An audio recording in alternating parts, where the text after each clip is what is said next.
चुड़ैल की बांसुरी।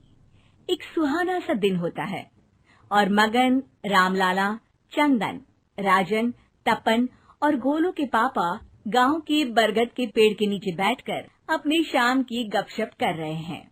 अरे रामलाला और चंदन, तुम्हारी फसल कैसी चल रही है इस साल? अरे बंधु, क्या बताएं, बारिश ने तो परेशान कर रखा है। सही बात, बारिश की कमी ने दिमाग खराब कर दिया है। सरपंच गांव वालों के लिए एक खबर लेकर आता है। अच्छा मेरे गांव के भाइयों, सुनो जरा। हमारी सरकार ने किसानों के लिए शहर में एक सेमिनार का आयोजन किया है, जिसमें वो खेतों के बारे में और भी कुछ जानकारी देंगे। तो मुझे लगता है कि हमें वहां जाना चाहिए। सरपंच जी, मेरे खेतों में कीड़ों ने परेशान कर दिया है, उसके लिए कुछ जानकारी मिलेगी क्या? बिल्कुल, तुम्हारे खेतों के बारे में तुम्हें सारी जानकारी देंगे वो लोग। तुम तीनों को जाना चाहिए, बहुत फायदा होगा तुम्हें उससे। ये कहकर सरपंच वहाँ से चला जाता है और तीनों सोचते हैं कि वो शाम के वक्त मैदान पर मिलेंगे और वहीं से रवाना हो जाएंगे। तीनों दोस्त मैदान पर मिलते हैं और जैसे ही निकलना शुरू करते हैं तभी एक बांसुरी की आवाज सुनकर वो भी उसी ओर सम्मोहित स्थिति में चलना शुरू कर देते हैं। कुछ बच्चे हर बार की तरह अपना दोपहर का फुटबॉल का गेम खेल रहे हैं। पकड़ लिया, पकड़ के दिखा मुझे, इतना भी नहीं कर सकता। अच्छा, कितना भागेगा? आखिरकार तो मेरी पकड़ में आ ही जाएगा।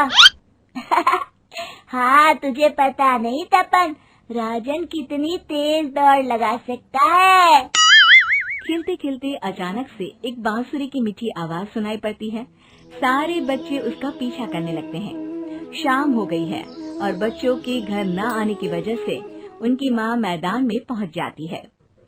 राजन बेटे, अरे ओ राजन बेटे, किधर चले गए? इतनी देर हो गई, घर वापस क्यों नहीं आए बेटे? तपन बेटा, चलो घर, शाम हो गई है, कितना खेलोगे? और गोलू, ओ गोलू! तीनों की माँ एक दूसरे को देखने लगती है और उन्हें एहसास होता है कि उन तीनों के बेटे घर आए ही नहीं। अरे राजन और गोलू की मम्मी, आप इधर? राजन और गोलू घर नहीं आए क्या अभी तक? नहीं तो दोपहर में राजन मुझे बताकर गया था कि वो तपन और गोलू के साथ खेलने जा रहा है। मैंने सुना है कि गांव में एक चुड़ैल घूम रही है, कहीं वही तो नहीं ले गई ना हमारे बच्चों को? ऐसा कुछ नहीं हुआ होगा, हम तीनों अलग अलग जगह ढूंढते हैं, इधर ही खेल रहे होंगे तीनों बच्चे। ये कहकर तीनों बच्चों की माएं उन्हें ढूंढने निकल गई। बहुत देर हो गई और फिर भी तीनों बच्चे मिले नहीं। तीनों की माएं मैदान पर फिर से मिलती हैं। सुनिए जी, ये तीनों मिल ही नहीं रहे हैं और मेरे दिमाग में बहुत बुरे बुरे ख्याल आ रहे हैं। आप चिंता मत कीजिए, हम सरपंच से जाकर बात करते हैं, वो हमारी मदद करेंगे। गोलू की माँ सही कह रही हो, चलो चलते हैं। एक उम्मीद की आशा लेकर तीनों अपने बेटों की फिक्र में सरपंच के घर जा पहुंचती है। सरपंच अपनी शाम की चाय पी रहे हैं और अखबार पढ़ रहे हैं। तभी तीनों की माँ हड़बड़ी में भागकर उनके पास आती है। अरे अरे, आप तीनों इतनी डरी हुई क्यों हो? क्या हुआ? ऐसी क्या बात हो गई? तिवारी जी, हमारे लड़के दोपहर से खेलने गए हैं और अब तक लौटे नहीं हैं। हमने उन्हें सब जगह ढूंढा, लेकिन हमें वो मिले ही नहीं, इसीलिए हम भागकर आपके पास आ गए। अच्छा, इनके पिता कहाँ है? ये कुछ काम के लिए शहर गए हैं, इसीलिए हम भागकर आपके पास आए हैं। हाँ, मैं उसके बारे में भूल ही गया था।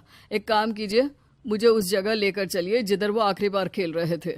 सरपंच घर से एक डंडा लेकर तीनों के साथ मैदान की ओर निकल पड़ते हैं।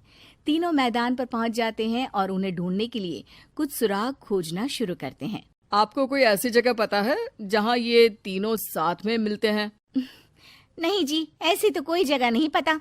अचानक से वही बांसुरी की आवाज आना शुरू हो जाता है और सरपंच सम्मोहित होकर उस आवाज की तरफ जाना शुरू कर देते हैं। अरे तिवारी जी, आप ठीक तो हैं? कहाँ जा रहे हैं? अरे ओ तिवारी जी, वो हमें सुन नहीं पा रहे हैं क्या? सरपंच बांसुरी की धुन में झुककर उसी दिशा में आगे बढ़ रहे थे। ये आवाज कैसी? ऐसा लग रहा है कि कोई बांसुरी बजा रहा हो। हाँ, सरपंच जी भी उसी दिशा में जा रहे हैं। सरपंच का पीछा कर तीनों मैदान के टूटे हुए बंगले पर पहुंच गए और सरपंच के पीछे दरवाजे के अंदर घुस गए। तीनों बंगले के अंदर झांकते हैं तो देखते हैं कि बहुत अच्छे से संभाला गया है बंगला। उतने में एक हंसी की आवाज आती है।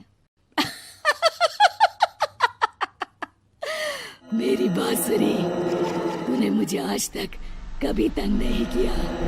हमेशा अपने जादू से लड़कों को खींच लाती है। ये बोलते ही राजन की माँ को तीनों बच्चे और उनके पिता वहाँ चुड़ैल के पास लेटे हुए दिखते हैं। अरे वो देखो गोलू के पापा। अरे रे। अरे गोलू की माँ, अब चुप रहिए ना जरा। उस चुड़ैल ने देख लिया तो हम भी फंस जाएंगे।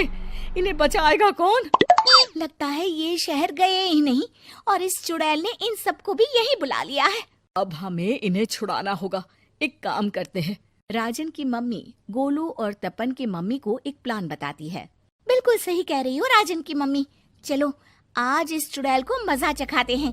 तीनों माएं अपने छुपने की जगह से बाहर निकलती हैं और एक्टिंग करना शुरू कर देती है। ये तो बढ़िया है। अब इसका असर औरतों पर भी हो रहा है। वाह जी वाह। तीनों माएं चुड़ैल की थोड़ा करीब आती हैं। राजन और गोलू की माँ चुड़ैल को पकड़ लेते हैं और तपन की माँ बांसुरी हाथ से पकड़कर तोड़ देती है। अरे पागल औरत, ये क्या कर दिया? मेरी बांसुरी को तोड़ दिया। अब मेरी शक्तियाँ खत्म हो जाएगी। तुम्हें तो अरे तुझे क्या लगा चुड़ैल कहीं की हमारे बच्चों को और पतियों को हाथ लगाएगी तू? बांसुरी टूटने की वजह से चुड़ैल खाक होकर गायब हो जाती है और सारे लोगों की आंख खुल जाती है। सब अपने परिवार को लेकर उस बंगले से बाहर निकल जाते हैं। कहते हैं ना, नारी